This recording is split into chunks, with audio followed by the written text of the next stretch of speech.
Bangladesh cricket দল এখন বিশ্বের বড় দলগুলোর একটি। বিশেষ করে বাংলাদেশ দলের বর্তমান পেস ইউনিট ভীষণ শক্তিশালী।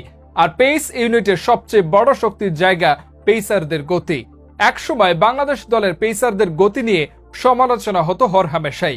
তবে সময় বদলেছে চিত্রপট। এখন বল হাতে বাংলার পেসাররাও তুলতে পারেন গতির ঝড়। তারই ধারাবাহিকতায় আজকের ভিডিওতে আপনারা জানতে চলেছেন বাংলাদেশের পেসারদের সর্বোচ্চ গতির 5 ডেলিভারি সম্পর্কে। ভিডিওর বিস্তারিত থাকছে রিপোর্টের বাকি অংশে। 5 মাশরাফি বিন মুর্তজা 147 কিলোমিটার পার ঘন্টা। 2001 সালে নিউজিল্যান্ডের বিপক্ষে হ্যামিল্টন টেস্টে 147 কিলোমিটার পার ঘন্টা গতিতে বল করে নজর কাড়েন তরুণ কৌশিক। পরবর্তীতে যিনি তার গতির কারণে পরিচিতি পান নড়াইল এক্সপ্রেস নামে। সাবেক এই পেস বোলার বাংলাদেশের একজন সফল ক্রিকেটার ছিলেন।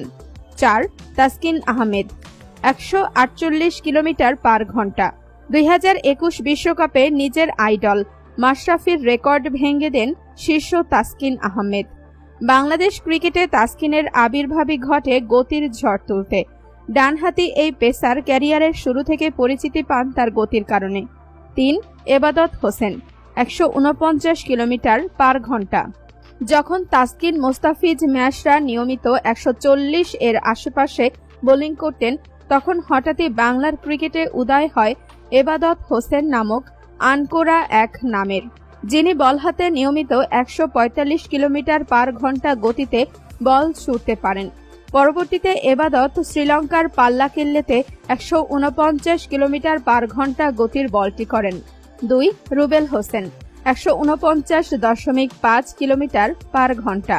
ক্যারিয়ারের শুরুতেই লাসিথ মালিঙ্গার মতো বোলিং অ্যাকশনের কারণে বিখ্যাত হয়ে যান টাইগার পেসার রুবেল হোসেন। বাংলাদেশের ইতিহাসে সবচেয়ে দ্রুততম ডেলিভারির রেকর্ডটা দীর্ঘদিন দখলে ছিল এই পেসারের। শ্রীলঙ্কার বিপক্ষে তার করা বলটির গতি ছিল 149.5 কিলোমিটার পার ঘন্টা। 1 নাহিদ রানা 152 কিলোমিটার পার ঘন্টা। বাংলাদেশের ক্রিকেট ইতিহাসের দ্রুতগতির বল করে নতুন রেকর্ড দখলে নিয়েছেন মাত্রই ক্রিকেটে পা রাখা পেসার নাহিদ রানা। পাকিস্তানের বিপক্ষে ঘন্টায় 152 কিলোমিটার পার আওয়ার গতিতে বোলিং করেছেন ডানহাতি এই পেসার, যা বাংলাদেশের ক্রিকেট ইতিহাসের সবচেয়ে দ্রুত গতির বলের রেকর্ড। নাহিদের পূর্বে বাংলাদেশ দলের আর কোনো পেসার 150 কোটা পেরোতে পারেননি কখনো।